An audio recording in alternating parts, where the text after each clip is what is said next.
Many people deal with, at some stage in life, having to find an alternative to being able to take care of their own transportation needs. This may be because of a physical change in their lives or a mental or cognitive change in their lives. And it's a real challenge for seniors because transportation is one of the benchmarks of independence.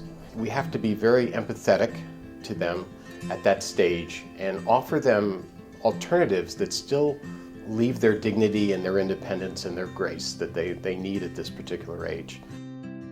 I worked for a bank. I retired actually because of problems with the knee. It was getting to be too much, so I can't make the hills up and down anymore looking for parking. I don't drive because I have developed neuropathy and muscular dystrophy, and I cannot feel the pedals that well under my feet. If the message is not going from your brain to your foot, that's a big vehicle with a lot of power and you could hurt someone. Well, it's kind of hard to give up driving. A lot of people, have problem driving at night, so they should consider that. And I think our reflexes are not as great, as we get older. But not everybody wants to accept that. Oh, the hardest part about getting at driving is just you lose independence. I mean, I would just pick up and go wherever I want.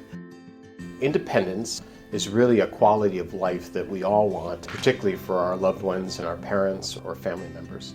If we can do it in a way that empowers them to feel part of that decision, then it's easier to suggest to them that maybe it's not as safe for them to drive themselves. What Whistle Stop does is we provide these choices through our department, which we call travel navigators, and these are trained individuals that can work with the individual older adult or their family members and understand what the transportation needs are. A lot of the rides that seniors need are not just transporting them, it's the journey they have to take to continue to remain independent or to remain connected to the community. I think that you can remain independent. You could plan your days ahead. I schedule my trip to go to the swimming pool at the Parks and Recreations in Mill Valley the day before, or you are able to schedule 3 trips a week, within a week. You have to know what you're doing. If you're going shopping after a scheduled appointment with the doctor or after my swimming, I could do that. They pick you up at home, take you to wherever you're going, they drop you off there, make sure that you're there safe, and then a bus, picks you up at the scheduled time that you're due to go home. Say someone has a routine doctor appointment.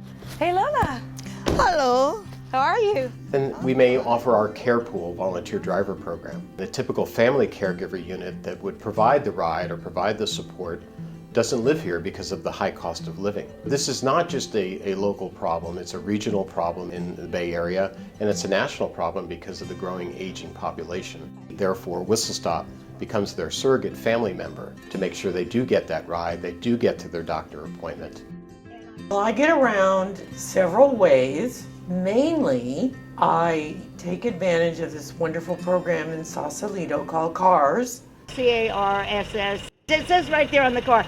The City of Sausalito's Age-Friendly Task Force started a transportation program called CARS. It was a really smart idea to have a partnership with Sausalito Village because Sausalito Village already had the manpower and the budget to run a volunteer transportation program. Volunteer drivers use their own cars and drive people door to door within Sausalito, in the floating homes, and the Gateway Shopping Center nearby. And the idea is to keep people connected to their community. I was one of the original drivers that started about 2 years ago.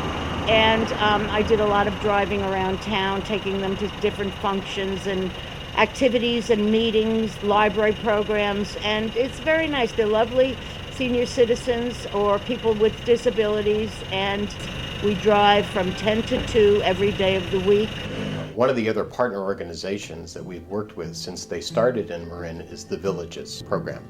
What they're doing is sort of creating local community support services, and we can feed our services into them. And Sausalito is a perfect example. They've done a terrific program down there with their CARS program, with their volunteers helping the seniors in Sausalito. So with Sausalito Village, the volunteer drivers drive our members, and they have to be members to receive this service, anywhere in the county. This is more of a door-through-door service. So people will go into their home, help them get ready, and take them to the medical appointment, and even go into the office with them.